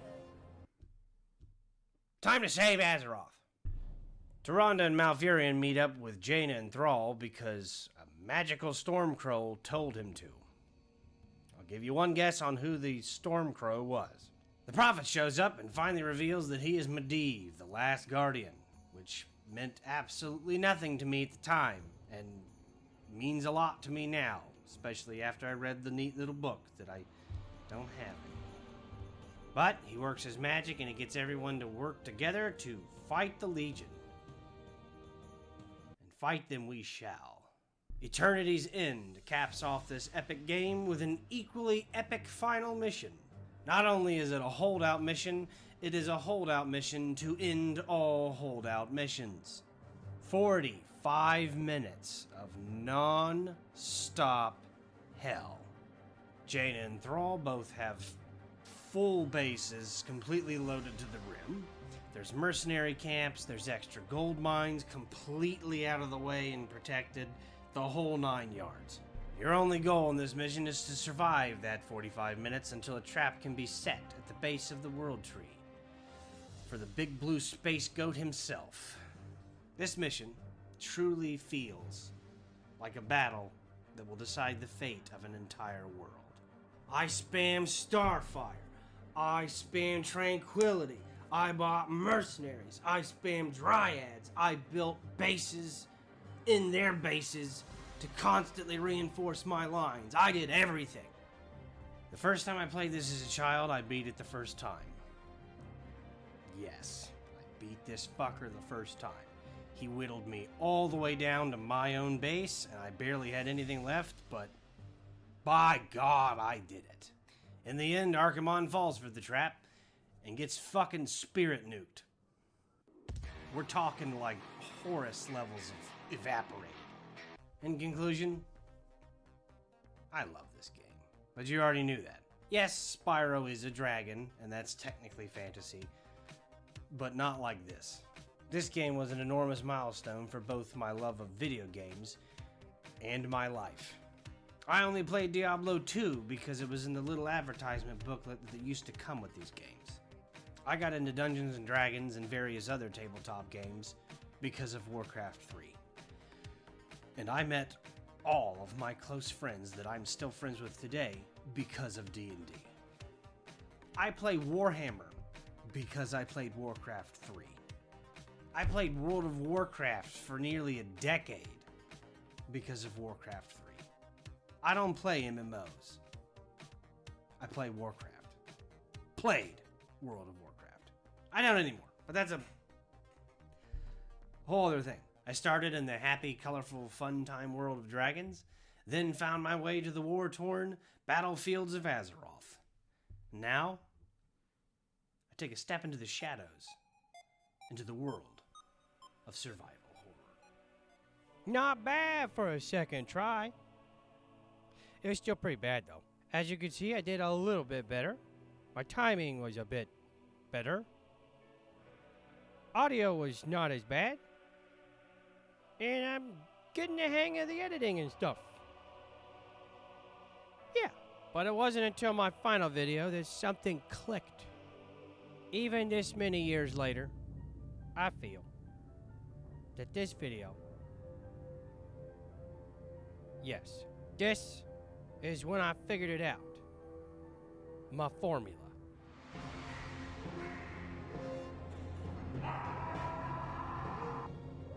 What the fuck was that? V? That was weird. Don't look at me, Tim. I didn't do it. Pickles? Okay. All right. Oh well, here we go. Final video.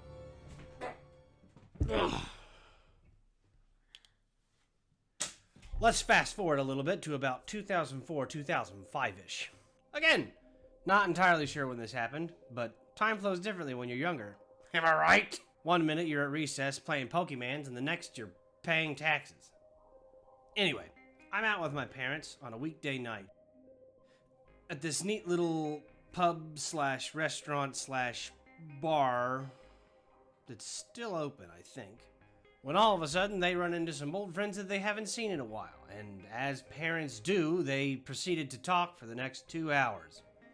I say hello like a good boy, and then I sneak off to the back to play some of the arcade games that they have at this place, because I forgot to bring my aforementioned Pokemans that I played a lot at that time.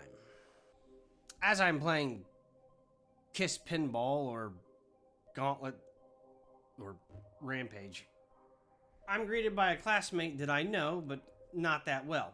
He's getting off from his shift of washing dishes, so we decide to shoot the shit for a few hours. Let's just call this friend Big E, because that's what everyone else in school called him. Well, in high school they called him Big E. Me and Big E sat down for the next few hours and proceeded to shoot the shit. The shit in question being some movies, but mostly video games. Little, did I know this is where everything would change? Forever. Big E asks, "Hey man, you ever played a game called Resident Evil?"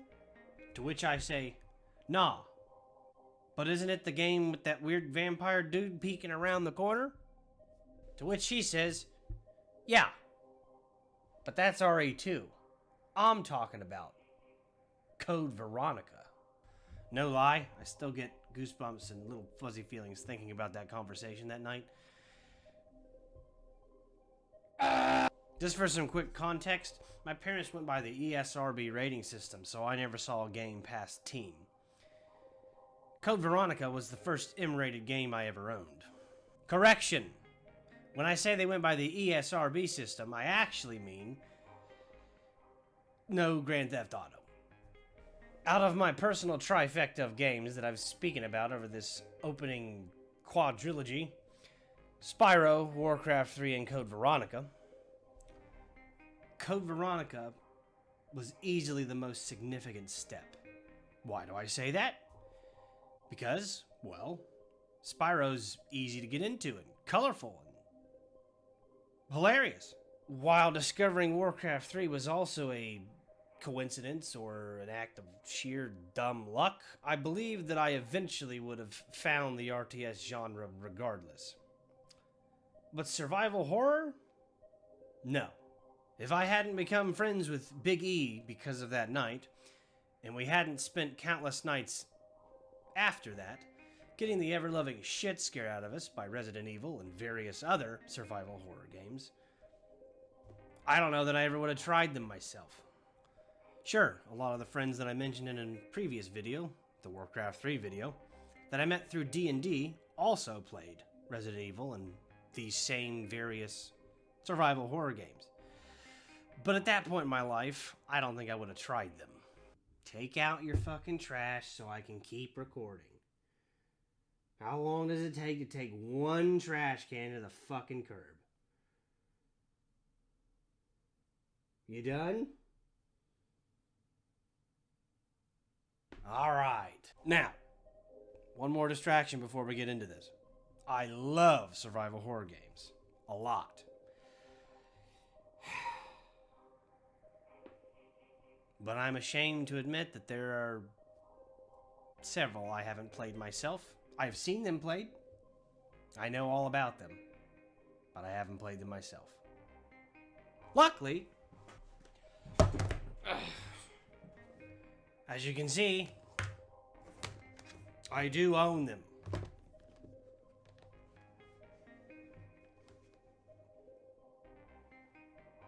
But don't worry, I will be getting to those. All of them. And you know what?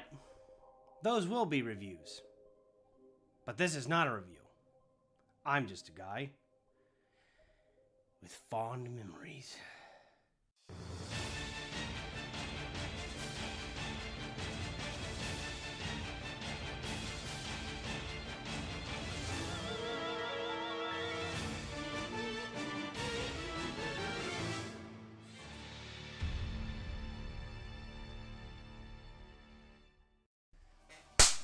This thing starts off by a 19-year-old college student named Claire Redfield breaking into a corporate building owned by the infamous Umbrella Corporation, looking for her lost brother, Chris Redfield.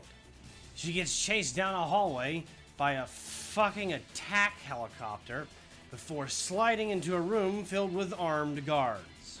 She feigns putting her hands up, only to drop the gun, do some sick-ass fucking Matrix fall, catch it, then shoot the explodey barrels in the back of the room. To this day, Claire Redfield is still my favorite Resident Evil character. Hell, she's probably one of my favorite video game characters, period.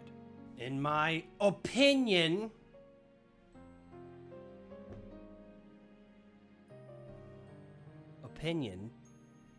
Claire is the most realistic character in the entire Resident Evil series. She has just the right amount of spunk and sass at the appropriate moments, but she's genuinely a protective and caring person. And on top of all of that, Although she's not the only character to do this, she picked a very realistic career path for her character at the end of the events of Resident Evil 2 and Code Veronica. But enough of me fangirling. It's time to go to prison. Claire gets captured, and then she gets knocked the fuck out and wakes up just in time for the island to get bombed. It's dark as shit. But luckily, the same guy that caught you, Rodriguez, gets hurt and has a change of heart. Remember that. He lets her out. There's no hard feelings. She grabs a knife and gets the fuck out of there. I wouldn't known that they locked Claire in a solitary cell underneath a graveyard. You bet your ass they saw what she did in that fucking building. Once you make it out to the graveyard, a truck explodes and a bunch of zombies wake up. And this is where I shut the game off for a few days. What a bitch! Yeah, scared the poopy right out of me. But later that week, I gathered the courage and started again. In the middle of the day, when the sun was out and I knew they couldn't get me. Back then, I stayed and killed every single one of them with a knife, not knowing that they come back in this area constantly. It is a graveyard. I should have known better. Once you're out, you turn the corner and immediately get shot at. But luckily, there's a brand new, fresh out of the box M93R, fully loaded and ready to go. Claire reminds me yet again why she's one of my favorite video game characters, because she doesn't even hesitate. The second that man stops firing at her, she immediately turns and open fires on him in return. She spins around and shoots out the light and nearly kills our adorable co-star and love interest, I guess, Steve Burnside. He is all over her in this situation for some reason, and Claire ain't having none of it. Then he just runs off after being a little cringy and adorable. You start to look around for a way out of this situation, only to find more jump scares. Eventually stumbling across a spooky, scary journal, only adding more to this horrifying situation. Oh look, bullets on a shelf with a banging zombie near it. I'm sure this will be fine. You meet up with Steve again, and honestly, this is the first time you, or rather I, got my first real taste of classic Resident Evil voice acting at its finest. He gets mad and runs off again. Claire's like, alright, what the fuck? You find a file that tells you about this neat metal non-metal that you need to copy this emblem to put in the gate to get the fuck out of here and never return. Until later. Pro tip, set off the metal detector. That way, when you finish making the copy, the zombies won't break in. After leaving the prison, you climb up the side of a cliff fire escape to the palace? Upon entering, you need to head upstairs to move a dresser to get a card to get a code to unlock a lot of the doors. Or you could just be like me and play the game so many fucking times that you have the code memorized. NTC0394. It unlocks some doors, you do some exploring, you watch this video with some creepy ass twins, a bookshelf moves, you pick up the steering wheel, don't pick up the Lugers. When you try to leave, you hear this. Yeah! Help me! Steve? And realize that Steve is the stealthiest man alive. Seriously. How the fuck did he get back there? Anyway, you save him after completing a very simple puzzle. He flirts some more. You realize he has those Lugers that you need to unlock a door upstairs. And he'll trade you if you find him something automatic. And then he runs off again. On the way out, you get shot by one of those creepy twins you just saw. All grown up.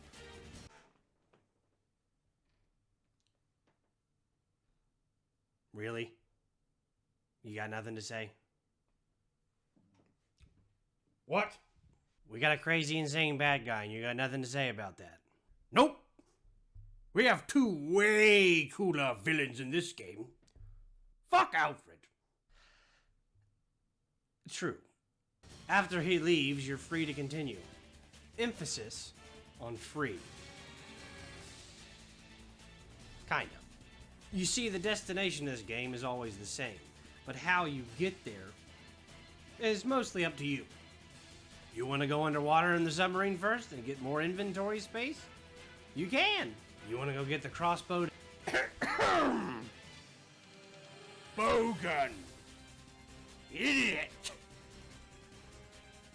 You want to go get the bow gun to have another weapon?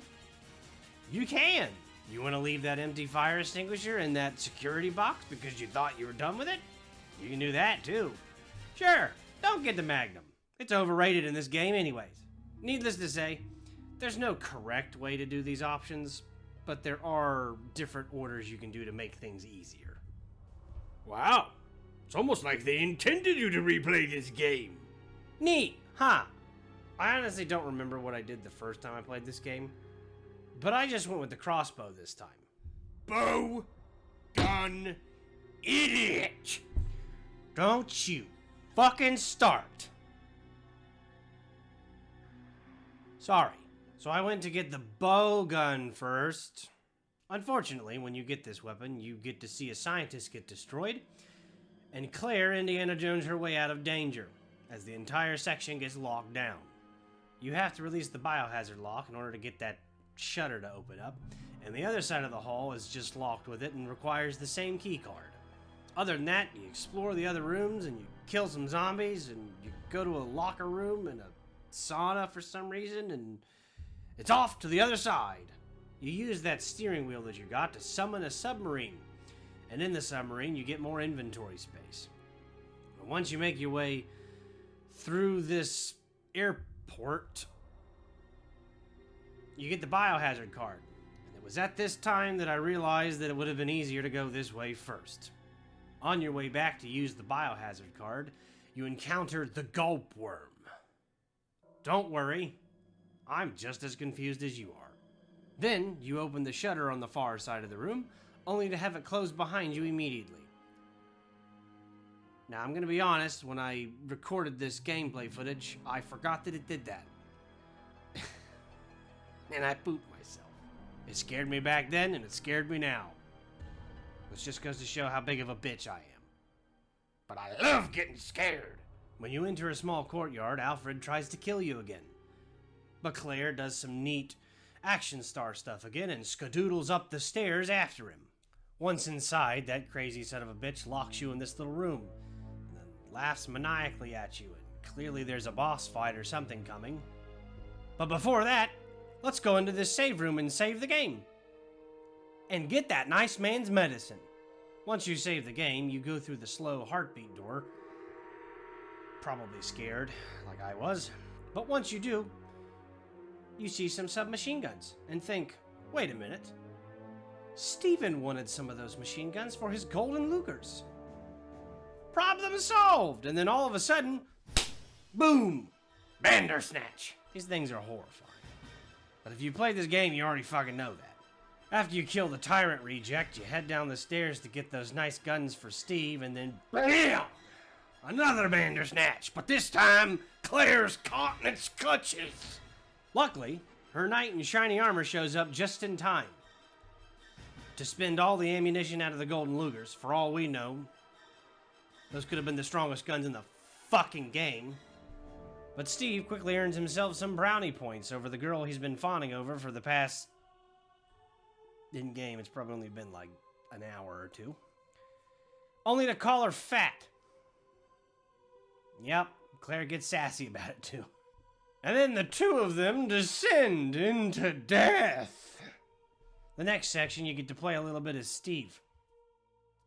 Now, you can either run through everything or you can murder everything. But of course, I murder everything. Claire meets back up with Steve once he gives the all clear. And then he gives this really weird, cringy speech about how guns are more reliable than people. He throws a hissy fit and runs out the room. And you follow him. After that, you kill his already dead dad in order to save Claire, and then... honestly, that part's kind of sad. Makes you feel a little bad for Steve.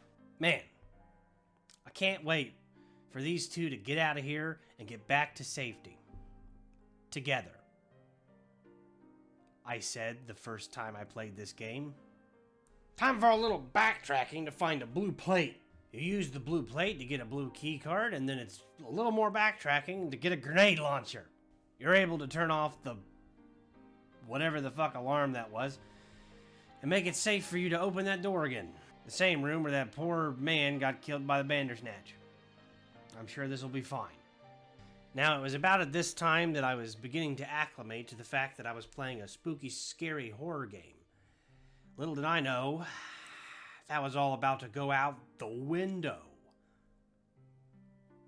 You get back to that room, get the painting, and then get swarmed by a bunch of little white Pokemon things.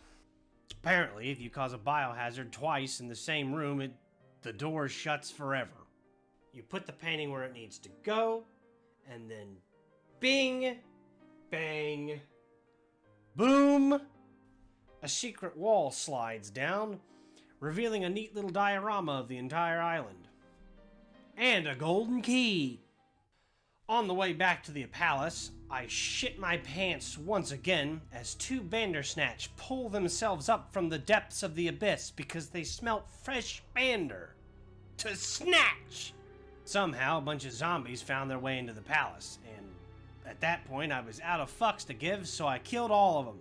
The gold key unlocks one door, and inside you'll find a satisfying yet complicated painting puzzle that involves earthware. And eventually you get a vase with a red ant inside. At this point, I was completely sold on the game. The atmosphere was creepy, the music was pretty good, the characters were neat, Claire was neat. I had no idea that this game was just about to take the dial that was firmly set at about a 7 or 8 and crank it all the way up to 11 and then snap itself off, cementing itself in my brain to this day. The time has come to finally use those fancy golden lugers to unlock that even fancier golden-plated door, which leads to a fancy office. Okay, I thought back then. No music, a little bit of thunder and lightning, neat little puzzle, easy peasy, lemon squeezy. I go around the desk, notice the little box on the wall. Okay, no problem. I'm gonna solve this puzzle. The box is gonna move, and a zombie or something's gonna come stumbling out. Maybe even a couple zombies. It's all good. I got this. There's one particular jump scare I feel that completely breaks you and makes it so that you can endure the rest of the game. For me, it was this jump scare. At this point, my stomach had finally adjusted to the anxiety brought on by what lurked around every corner, and I was good to go for the rest of the game. So, with a fresh pair of pants and a freshly dead Bandersnatch, I head down the creepy-ass, foggy bridge into the castle with the cackling woman. 2 more Banderbillies are waiting for you at the front of this castle, but luckily at this point, I didn't give a shit anymore, and I just ran past them. You open another slow heartbeat door, and this plays.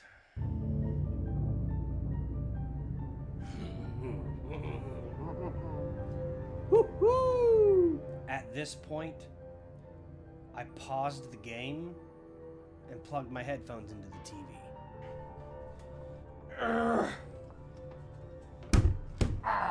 This TV. Right here.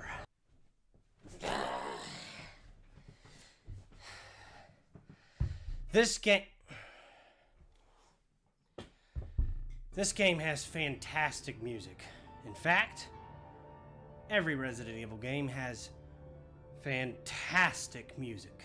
You head upstairs to eavesdrop on Alfred and Alexia. Alfred and Alexia. You use the music box to get a silver key, and then you head back to the palace to use said silver key. One of the doors you unlock leads to a casino, that has some bowgun powder in it and a piano with a missing whatever those things are called. The other door leads to a room with 2 bandersnooches in it, another blue plate, and a neat file about some dude named Hunk moving something called a tyrant. I'm sure neither of those things will ever come up again. First time I played this is genuinely the first time I was stumped. I had no fucking clue where this second blue plate went. I wandered around the palace and all the other places I had just been except for one, the one place I needed to go. Back to the prison! Once there, you use the blue plate to get a pretty neat jump scare. Don't forget to stop by your security box and pick up all your shit. And the extra shit that's out there, because you can grab that now because you moved the box and now you can get past that locked door. And once you remember to do all of that, you head to an infirmary where you go into another room at the end of the infirmary, and this body bag does this creepy ass movie thing as the camera moves into position, and it's rather unsettling. Once you go into the other room and get the security case you find inside and leave, something's crawled out of that bag, and it's making all kinds of horrifying noises. It's a doctor zombie, and he's kind of a mini boss, I think. I don't know. He takes 3 fucking grenades to kill. So yeah, I'd say so. Once you kill the doctor, his eyeball falls out. Then you use that eye to stick in a statue, which opens a secret door that leads to a literal dungeon. In that dungeon's basement, you find the piano roll that you need inside of an Iron Maiden that you open with a sword. That whole room's booby-trapped with gas. I don't know who fucking made this place, but I hope they're dead. But before we leave, we need to pay that nice man a visit. Remember, make sure you bring his medicine, because even though you leave your lighter with him, he gives you a lockpick. And not only that, some other cool stuff happens if you choose to save him. Plus, you're a good person, and you wouldn't let that nice man die. He let you out of prison. It's the least you can do. Once you do that, it's time to head back to the palace to use that piano roll. I remember what it was called! Finally, Albert Wesker. A man who betrayed his comrades for personal gain. The best kind of gain. And not only that, died only to return to life greater than he was before. At the time, I had no clue how important Albert Wesker was, because I had no introduction into the series aside from this. I'd seen bits and pieces of other games, but I had no idea that Wesker dies in the first game, so I didn't understand how significant him coming back was. And if I did, I wouldn't have asked questions, because T-virus. After Claire gets the shit kicked out of her, you're free to go use the piano roll to unlock a slot machine to get a blue ant, which we're going to use to wrap this entire game up. I thought at the time. You return to the creepy dollhouse, enjoy the music once again, probably laugh your ass off at this gunfight, and then learn that there never was an Alexia after all.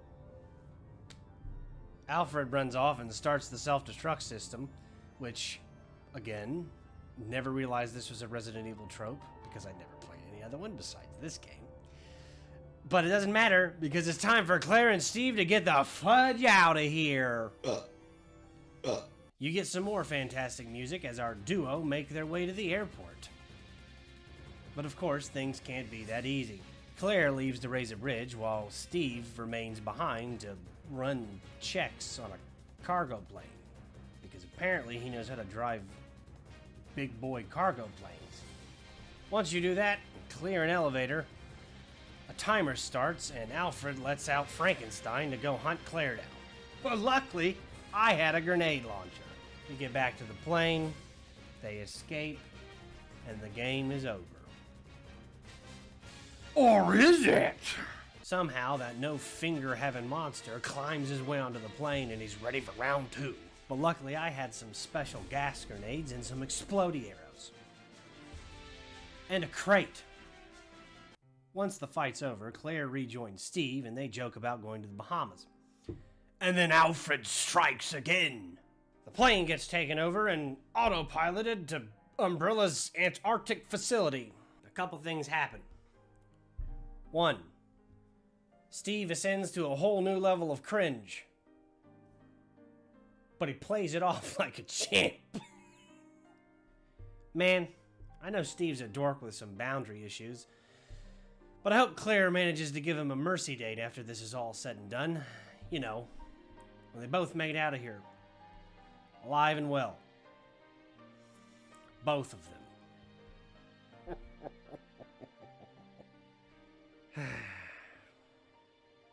I know. 2.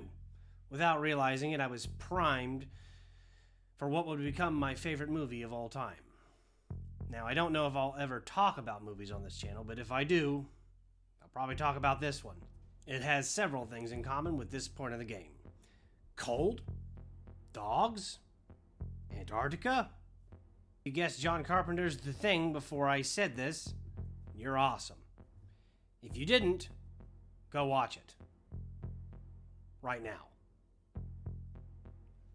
Only if you like horror movies, because if you don't like horror movies, you're not gonna like it. 3. I fucking love this game. The plane crashes and then you get a blank screen with a message that says, save first half this game? After another brief, awkward moment where Steve gets a stiffy and isn't sure what to do with it, Claire leaves to go stumble around in the dark for a little bit. Some zombies ambush you, you find some really creepy notes to read. It's dark, it's cold as shit. But eventually, you find the generator and you turn it on. And then this happens.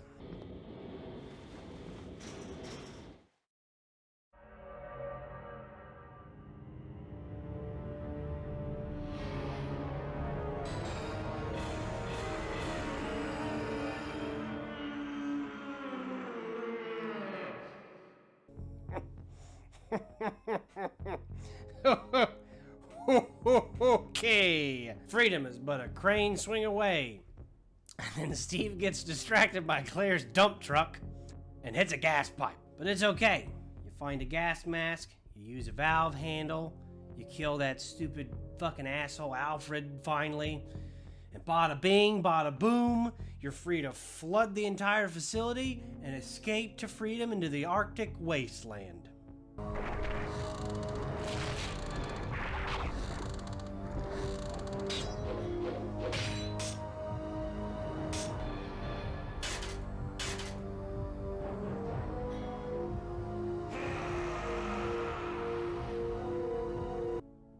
I'm sure that's fine. We're way up here and he don't got no arms. Let's go!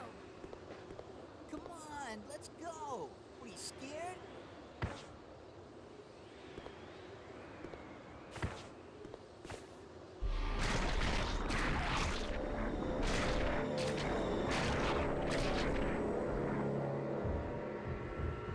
Move it!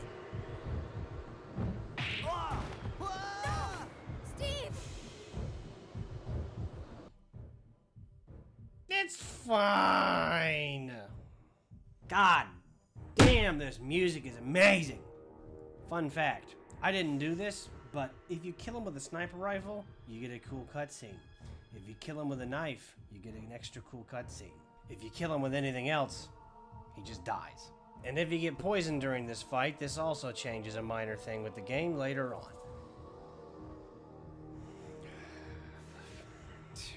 Who gets poisoned? Claire helps Steve up, and finally, these two can get on with their fucking lives. There she is. Beautiful. Evil in its most glorious form. Blonde, naked, and soothing her brother as he dies in her lap. It's time to play as Chris. Chris arrives on the island to some really badass music, but unfortunately he drops his bag, which I can only assume is filled with guns and things to make this game a lot easier. Immediately, he meets our nice friend that we totally helped at the prison, Rodriguez. And then he immediately gets eaten by a gulpworm. The gulpworm. Now, technically, if you fought this thing as Claire, you can make it go away and it makes this fight easier, but who the fuck does that? I kill that stupid thing, finally have a heart-to-heart with that nice man, and then I take my lighter back and get those machine guns that are hidden in that wall for some reason. That's unlocked with a lighter. Already, this part of the game is holding absolutely nothing back. A boss right at the beginning, zombies, a pissed off Wesker. How pissed off, you say? Pissed off enough to send out drones that hunt you down and summon hunters. That's how pissed. Good man.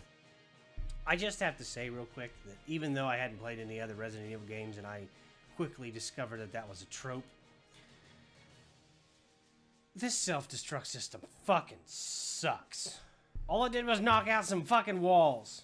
Good job, guys. Now the government's totally gonna raid this place and find all kinds of fucking evidence. Chris's experience on this island is a mirror of Claire's.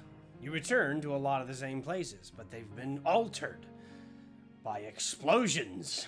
The main focus of Chris's game becomes getting to Antarctica to save his baby sister, because he has a little tussle with Wesker and he tells him that she's there with Alessia. With Alexia! I've got to hand it to this guy.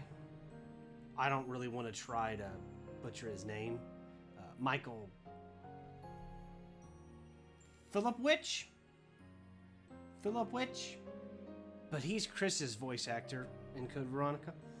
And the reason I'm bringing him up for kudos is because the scene where Wesker has Chris up and goes, Alexia? And just fucking chucks Chris across the fucking room, and Chris hits this pipe and falls off. Michael sells the shit out of it. Like, it sounds like someone kicked him square in the fucking balls. Kudos. But when he does that, Chris fights his first and only Vanderplatz. But Chris don't have time for that. It's time to save Claire. Hunters? Fuck those hunters. Fuck them. Poison hunters? Yeah, there's poison hunters in this game. But fuck them too. Yes! Remember that little white thing that escaped with Claire's game? Well, it's all grown up now. And it's an electric water type Pokemon. And it's all that stands between you and that blue plate you need to get out of here and get to your baby sister. Kill it! Kill it, Dad! Nope! I ain't got time for that. Steal the plate, dissolve that bitch, and it's off to Antarctica. Once you're at the Antarctic base, you have an encounter with one of many Alexia's extremities. They're not a problem if you shoot them from a distance.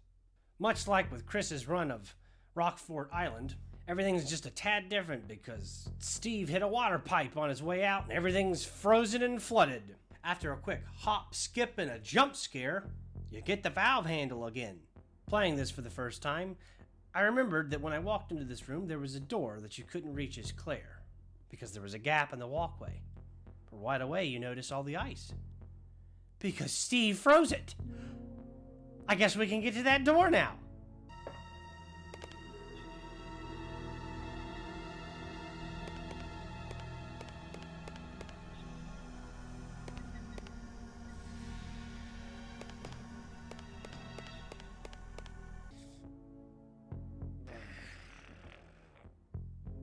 If you remember from the Spyro episode, I don't like spiders. There's a reason I didn't talk about them when I talked about Claire in the Antarctic part. Because I don't like them. I don't like spiders. But once I found the courage to cross that ice, I was greeted with a hunter drone. No, seriously, how the fuck did Wesker get here first? Did he fucking fly? I mean, I know he came in like a submarine, but there's no fucking way the submarine goes faster than a jet. Or do they? Anyway, you do some stuff, you fight a poison hunter, kill some zombies in a freezer hallway, then you turn the power back on. Kind of a weird way, but it'll make sense later because there's a puzzle. At the time of me first playing this, I entered the next area and was like, okay, why the fuck is there a mansion here? Without realizing it was modeled after the main hall of the first game. Same thing goes with that tiger statue all the way at the end of that corridor. My mind wasn't blown, but Chris's probably was. You remove an eye, get an adapter for the end of your valve handle, drain some water, get a jump scare, get a crane key. Godspeed, Tim.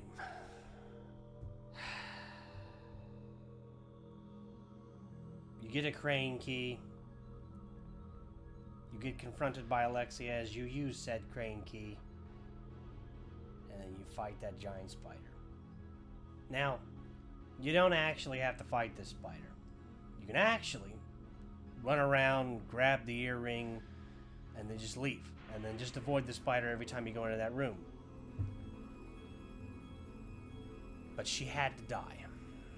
She had to. And once I got that earring from old Nos himself and realized that he was Alexander Ashford, Alexia and Alfred's father, I began to piece together that all of them probably have a piece of jewelry like this. It might have been mentioned in a file. I don't know. I can't read. After a brisk jog around a giant fucking anthill, my suspicion is confirmed when I find the room where Alexia awoke from her frozen sleep. Inside the frozen chamber, you find Alfred, who just plops out. And you see his ring. Now I knew Alexia had one of these pieces of jewelry. And how the fuck am I supposed to get it? After wandering around for a bit, hopefully you go behind the staircase, because that's how you progress this story. You see Claire, strung up in a weird cocoon of boogers. You cut her down with your knife, you console your sister, and then you completely forget that she got poisoned by Nosferatu because you're a terrible player. Once you cure Claire of her very specific poison, and you properly reunite these two, Alexia shows up. And then Claire realizes that there is, in fact, an Alexia. And then... No! Seriously. When I first heard that, the bottom kind of dropped out of my stomach. But... it's fine! I'm sure everything will be fine. Claire! Can't breathe! Claire! Help me! Claire!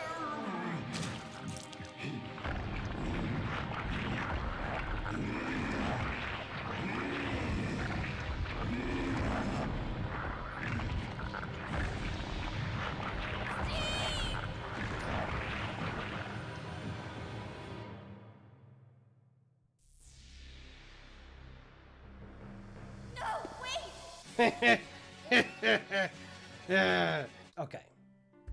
The first time I played this part, it made me very, very sad. Hell, when Claire cried, I almost cried too. Bitch. You're ruining the moment, V. Hurry up! The next part's epic! Steve nearly kills Claire in his rage. But he's able to regain control of himself at the last moment, and he pays for it with his life. He confesses his love for the girl that he literally just met, and then he dies. And honestly, I don't think Claire cried because she had the same feelings for him. I think she cried for the same reason that I almost cried. Steve is too adorable to dive. He's too innocent. It's fine. We'll make it out of here. Everything will be fine. And then all of a sudden, that was ripped away from him. And it just... I know it's cringy and silly, but... damn it, it made me feel something! Up until this point in my gaming experience, nothing like this had happened. So it hit me pretty hard. Snap back to reality. Oop, there goes gravity. These two should have babies. Lexi and Wesker show up and have a sick-ass fight. After Alexia sets herself ablaze and confirms my suspicion, Wesker says this. Chris, since you're one of my best men, I'll let you handle this. And it was at this moment that I began to understand. These two used to work together, and then Wesker did a bad guy thing. You bet your ass he did! And Alexia infected herself with her own virus and then froze herself for 20 or 30 years, I can't remember. So that her and her virus would bond and become one. Brilliant! For real though, I really enjoyed both these characters, and that fucking music. But she dies in like 3 shots. And then Chris picks up the choker and leaves.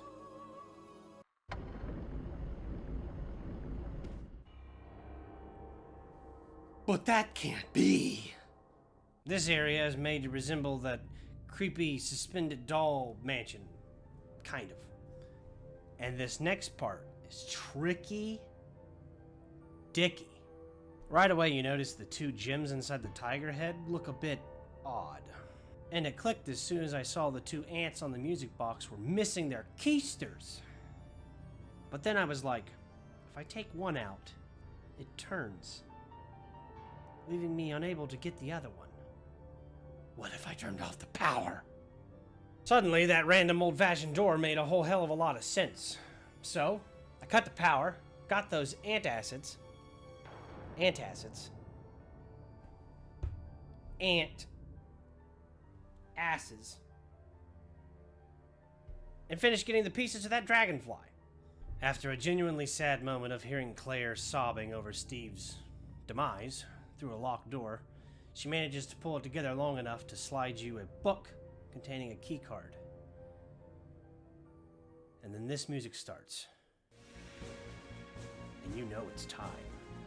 You use the dragonfly to open up this final door and activate the self-destruct system, but only after you enter a password.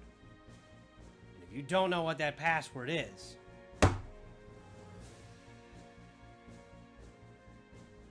shame on you. Once the self-destruct system is activated, all the doors are unlocked, and Claire meets you at the top of the anthill. Can't get rid of my girl that easily. Alexia returns, but you can shoot her with literally anything once. Isn't pregnancy a beautiful thing, Tim? Pro tip, save all of your exploding arrows for this fight. It makes it way easier. God, she's an angel. God damn, this music's just... fuck! Chris overcharges his plasma cannon and does not roll a 1. If you get that joke, I'm glad to have you with me. And Alexia gets dead for real this time. No! My sweet baby girl. Wesker kidnaps Claire and sends Chris into a death sprint down a zombie-filled hallway. Wesker tosses Claire casually back to Chris and taunts her with the notion that Steve may return one day, like he once did.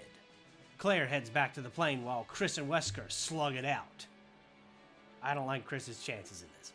But Chris reminds us all that he is indeed the main character, or at least one of the main characters. Chris wins, Wesker escapes after an evil laugh, and the 2 siblings head back to civilization for some well-deserved R&R. He may return, as I did, to see your sister again. This not only sold me on the fact that I might get to see my 2 ducklings together again, but also firmly planted the hook in my cheek for the rest of the franchise. What the fuck happened between Chris and Wesker? How did Claire become such a badass? Who the fuck is Leon? What the fuck is Stars? All I knew is that I had to play more. I needed more.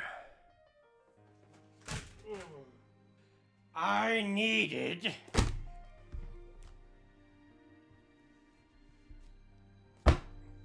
more!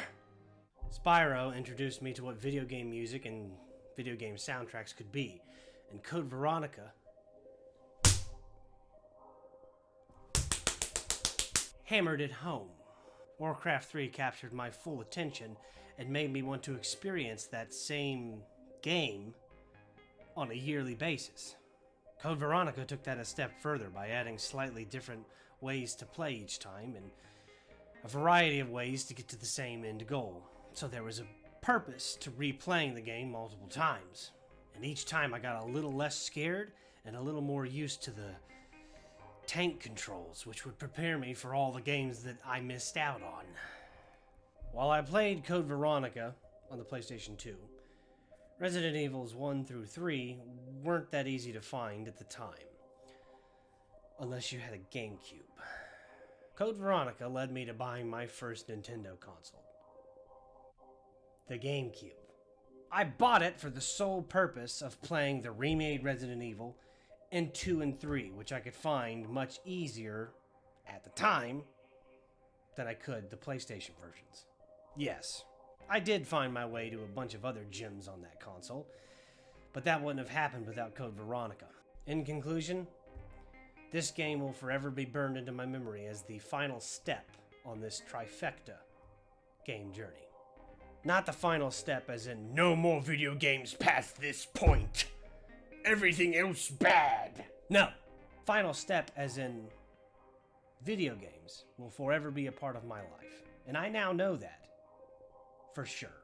No matter how old I get, how upset I am, what kind of mood I'm in, it doesn't matter. I can always play a video game. See what I mean? Better. And thus, after the conclusion of these 3 videos, the floodgates of shenanigans had been opened.